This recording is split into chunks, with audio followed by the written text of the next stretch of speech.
ബീഹാറിൽ നിന്ന് കേരളത്തിലെത്തി NMSS scholarship കരസ്ഥമാക്കിയ നിർഭയ് യാദവ്.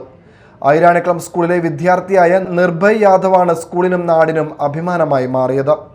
നാടിന്റെ അഭിമാനമായ നിർഭയിനെ കുഴൂർ പഞ്ചായത്ത് പ്രതിനിധികൾ ആദരിച്ചു. ജീവിത സാഹചര്യങ്ങളുടെ പരിമിതികളെ അതിജീവിച്ച് മികവിന്റെ നേട്ടവുമായി ഐരാണിക്കുളം സ്കൂളിലെ വിദ്യാർത്ഥി Nirbhay Yadav national means come merit scholarship കരസ്ഥമാക്കി നിർഭയ് സ്കൂളിനും നാടിനും അഭിമാനമായി. ബീഹാറിൽ നിന്ന് 15 വർഷങ്ങൾക്ക് മുൻപ് കേരളത്തിൽ എത്തിയ കുടുംബത്തിലെ അംഗമാണ് നിർഭയ്.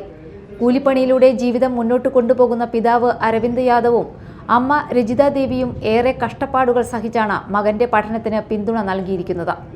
സ്വന്തമായി വാങ്ങിയ ചെറിയ സ്ഥലത്ത് ലളിതമായ ഒരു കൂരയിൽ കഴിയുന്ന ഈ കുടുംബത്തിന് നിർഭയുടെ വിജയം വലിയ സന്തോഷമാണ്.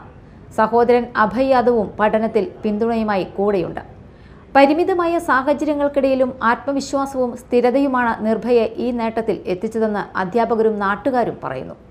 ചെറിയ കൂര പോലെയുള്ള ഒരു വീട്ടിൽ ഇവരെ വളർത്തി വലുതാക്കി ഐരാണിക്കുളം ഹൈസ്കൂളിൽ പഠിപ്പിച്ച് ഇന്ന് ഉന്നത വിജയം നേടിയിരിക്കുകയാണ്. ഇതൊരു പറയുകയാണെങ്കിൽ അന്യസംസ്ഥാനത്തു നിന്ന് വന്ന് മലയാളമൊക്കെ പഠിച്ച് ഒരു ഉന്നത വിജയം നേടാൻ പറഞ്ഞാൽ അതൊരു വലിയൊരു കാര്യമാണ്.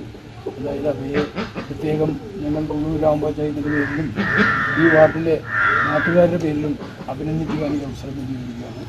പഠിച്ച് നല്ല നിലയിൽ വളർന്ന് നമ്മുടെ ഈ ഗ്രാമപഞ്ചായത്തിൻ്റെ അഭിമാനം കാത്തുരക്ഷിക്കണം, ഉന്നതങ്ങളിലെത്തണം എന്ന് ഞങ്ങൾ ആത്മാർത്ഥമായിട്ട് പ്രാർത്ഥിക്കുന്നു.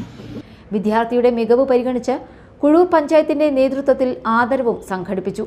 Panchayat vice president MA Jojo, ward member Biji Wilson, അംഗങ്ങളായ സുധീഷ്, ബിജി ഷാജു എന്നിവർ ചേർന്ന് നിർഭയെ അനുമോദിച്ചു. നാടിന്റെ അഭിമാനമായി മാറിയ നിർഭയ് യാദവിന്റെ നേട്ടം കഠിനാധ്വാനത്തിന്റെയും പ്രതിജ്ഞാബദ്ധതയുടെയും ശക്തമായ ഉദാഹരണമായി മാറുകയാണ്. Media time, Mala.